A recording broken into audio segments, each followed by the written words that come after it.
Très chers amis, bonjour. Moi, c'est Madame Sissi Aramata Sissoko. Je suis professeure à l'université, j'enseigne les sciences biologiques.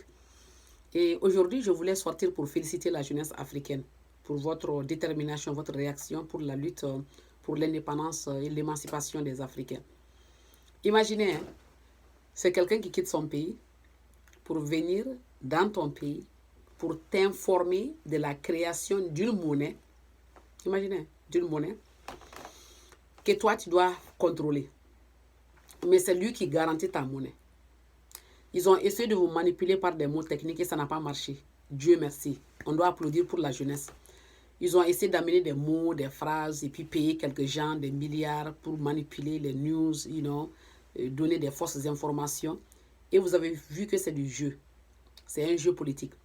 Maintenant, la majorité des présidents africains ne peuvent pas sortir à la télé pour vous informer parce que d'un, ils ont été élevés dans une école coloniale où on les a traumatisés par des messages qui n'avaient même pas de sens.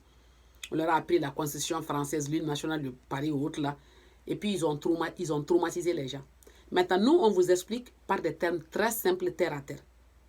Imagine seulement que quelqu'un, un cultivateur de la Côte d'Ivoire qui va cultiver le cacao, ou bien un producteur de coton au Mali, ou bien quelqu'un qui va travailler dans les mines pour sortir l'uranium pendant des mois.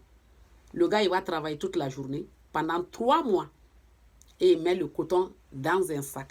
Et c'est quelqu'un qui est à Paris, qui va taper un petit papier dans une imprimerie, d'un papier, toi-même tu veux mettre dans ta machine, et ils amènent le carton, ou bien une tonne de francs CFA, le papier, hein, pour te donner le papier et prendre ton coton. Et le papier là, ça n'a qu'un seul rôle. Le rôle de l'argent, c'est quoi? C'est de faire des transactions entre deux personnes. Par exemple, toi, tu peux être Kofi au Bénin et Mamadou Koulibaly à Bamako. Vous avez 2 produits. Mais comme toi, tu n'as pas besoin de mes chaussures aujourd'hui et moi, je n'ai pas besoin de ton chapeau, on va échanger avec un petit papier qu'on appelle argent pour que si toi, tu veux acheter du cacao ou bien de la viande, demain, tu puisses utiliser le papier. Donc, c'est un moyen d'échange, ce n'est rien de spécial. Quelqu'un va mettre dans ta tête que lui garantit. Tu penses que quelqu'un peut garantir ton argent? On garantit ta force, ton cerveau, ton cœur. Toi-même, tu garantis physiquement. Mais toi, quelqu'un va te garantir à Paris par un petit papier, par quoi? Rien de spécial. Donc, on vous a traumatisé, on ne va pas vous laisser traumatiser, c'est faux. L'argent, c'est pour nous, nous devons l'imprimer, le contrôler, le garantir. Personne ne peut garantir l'argent pour toi dans la vie, c'est impossible. Maintenant, comme ils sont en train de nous traumatiser, parce qu'ils ont pris quelques gens de la CEDEAO, quelques hommes, des femmes de la CEDEAO, on les paye 40 millions par mois, 70 millions. Quelqu'un qu'on va payer 40 millions, la personne va faire tout, il va mentir, il va faire tout, mais il ne faut pas vous laisser manipuler. Il y a des intellectuels africains qui sont là pour vous expliquer régulièrement, parmi lesquels beaucoup d'intellectuels dans le monde. Parce que nous avons étudié avec eux, nous les enseignons, ils nous ont enseigné, donc on comprend toute la technique, il n'y a rien de spécial. Ils vont vous amener des mots techniques d'économie, il n'y a rien d'économie. Toi-même, tu sais, tu es dans ton village. L'argent vient de Paris, un petit papier. Toi, tu t'appelles Mamadou, l'autre s'appelle Aïssata. Vous vous voyez en voisinage. Toi, tu es le voisin même. Toi, tu es dans un quartier, voilà, à Cocodou ou à Trècheville. C'est quelqu'un qui va taper un papier à Paris pour que toi et ton voisin, vous puissiez communiquer entre vous. Et ça même, ça n'a même pas de sens. Ils ont fait ça pendant qu'ils colonisaient l'Afrique. C'est normal parce que quand ils colonisent quelqu'un, la personne c'est pour toi, son argent c'est pour toi, sa force c'est pour toi, tu le tapes, tu le tues, tu fais comme tu veux. Mais aujourd'hui, nous sommes des pays indépendants, nous réfléchissons par nos têtes et nous respirons par nos nez. Il n'y a pas quelqu'un d'autre qui va nous mélanger la tête. Donc il ne faut pas qu'on vous traumatise. Le franc CFA doit changer. Pas de nom, mais de principe. La parité d'échange, là, disent qu'un euro égale 600, un CFA ou bien un euro égale 600, là, on n'est pas d'accord. C'est nous qui allons calculer et déterminer notre parité et garantir notre argent par notre économie.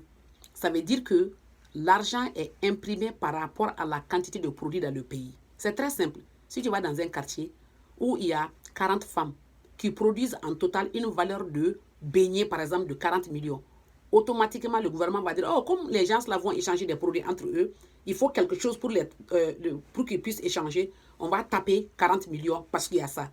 Donc, l'argent est basé sur les richesses du pays. Pas parce que quelqu'un va imaginer à Paris qu'on doit lui donner 40 millions, 70 millions. Non.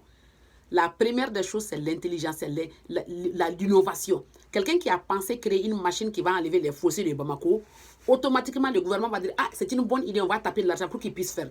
C'est pourquoi nous, en tant que scientifiques, on fait des recherches scientifiques, on nous donne des milliers d'argent pour dire qu'il faut aller tester maintenant si, par exemple, quelqu'un qui marche, la personne tombe ou pas. Mais la personne n'a jamais marché, n'a jamais tombé, n'est jamais tombé. Mais nous, on nous donne l'argent. Pourquoi? Parce que c'est des recherches scientifiques. Donc, l'Afrique aussi a des idées. Toute innovation que vous voyez là, parce que j'ai vu quelqu'un qui a fait des chaises qu'on peut rouler ou bien des chaises qu'on peut plier.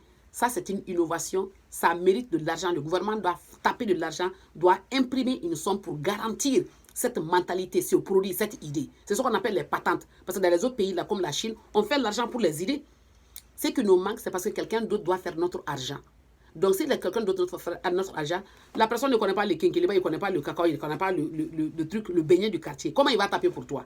Donc, il ne faut pas qu'on vous laisse traumatiser. Je ne veux pas être long pour vous dire que vous êtes sur le bon chemin. On ne va pas être manipulé par les Européens. On ne va pas suivre leurs faux plans. Nous n'allons pas suivre aussi nos aînés qui sont en train d'être mentalement colonisés tous les jours. On ne va pas. Nous sommes indépendants. Nous savons que nous sommes intelligents. Nous avons la connaissance. Nous sommes déterminés. Nous sommes engagés. Il ne faut pas qu'on vous sous-estime. Vous faire penser que vous êtes la jeunesse africaine. Vous ne comprenez pas. Vous êtes... Non, non, non, non. Vous êtes intelligent, dynamique. Vous avez la persévérance, le courage, la détermination. Vous avez tout ce qu'une jeunesse a besoin pour émerger un pays. Vous ne devez rien à personne. Personne ne vous doit rien.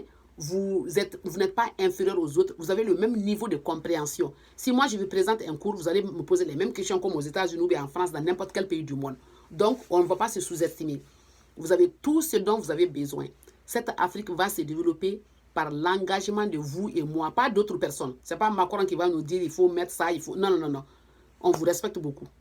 C'est pourquoi on a dit qu'on n'est pas contre la France, on est contre sa politique. La colonisation, l'esclavage, tout ça, on était contre. On est contre le néocolonialisme, donc on ne va pas l'accepter. Donc, continuez la lutte. Ça, c'était une petite vidéo pour vous encourager, pour vous dire que la jeunesse africaine est engagée plus que jamais. Nous n'allons jamais accepter quelqu'un nous coloniser, nous traumatiser, nous manipuler. Les aînés, on vous excuse beaucoup. Vous avez fait votre temps. Laissez le chemin à nous de construire notre Afrique avec notre manière de voir les choses, avec le courage et la détermination que nous avons. Et nous n'allons jamais arrêter pour quelqu'un.